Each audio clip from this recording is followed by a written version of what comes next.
বৃষ্টি হলেই আতঙ্ক আর হতাশার কালো বাজ দেখা যায় সিলেটবাসীর কপালে।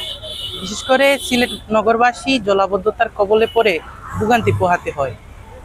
গতকাল আমরা যেমনটা জেনেছি আবহাওয়া অফিস সূত্রে প্রায় গত 24 ঘন্টায় 404 মিলিমিটার বৃষ্টিপাত রেকর্ড হয়েছে, যা ছিল এবছরের সর্বোচ্চ বৃষ্টিপাত। এবং আজ সকাল থেকেও কিন্তু বৃষ্টিপাত হয়েছে, যার ফলে আমরা দেখেছি নগরের বিভিন্ন গুরুত্বপূর্ণ সড়ক এবং নিচু জায়গা যেগুলো ছিল সেগুলোতে পানিতে তলিয়ে যায় এবং জলাবদ্ধতা তৈরি হয়। বিশেষ করে নগরীর জিন্দাবাজারে রাজা মেনশনে আমরা দেখেছিলাম ব্যবসায়ীরা যে পানি তারা নিজেরাই সেচে দোকান থেকে পানি বের করছিলেন, এমনটাই দেখেছিলাম। এবং আমরা কুশিয়ারা এবং সুরমা নদীর পানি কিন্তু আপনাদের জানিয়ে রাখতে চাই বিপদসীমা অতিক্রম করেছে, যার ফলে কিন্তু একটা আতঙ্ক কাজ করছে।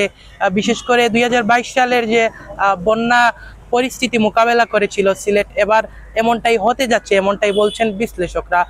তবে আজকে সিলেটে দুপুর থেকেই বৃষ্টি না হওয়ার ফলে কিন্তু পানি অনেকটাই কমে গেছে যে জায়গাগুলোতে পানি জমেছিল। তবে আমরা সিলেট সিটি কর্পোরেশনের প্রধান নির্বাহী কর্মকর্তা রোজাই রাফিন সরকারের সাথে কথা বলেছিলাম।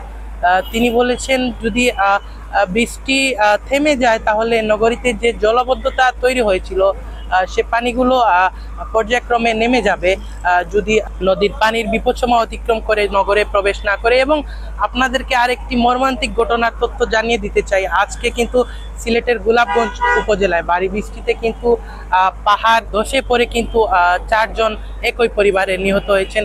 এ ঘটনায় কিন্তু সিলেট জুড়েই অনেকটা সুখের মাতম বইছে আমরা জানি। এবং স্ত্রী সন্তান নিয়ে কিন্তু রাতের বেলায় ঘুমিয়েছিলেন এবং সেই রাতের বেলাতেই ভারী বৃষ্টিতে পাহাড় তাদের প্রাণ কেড়ে নিয়েছে।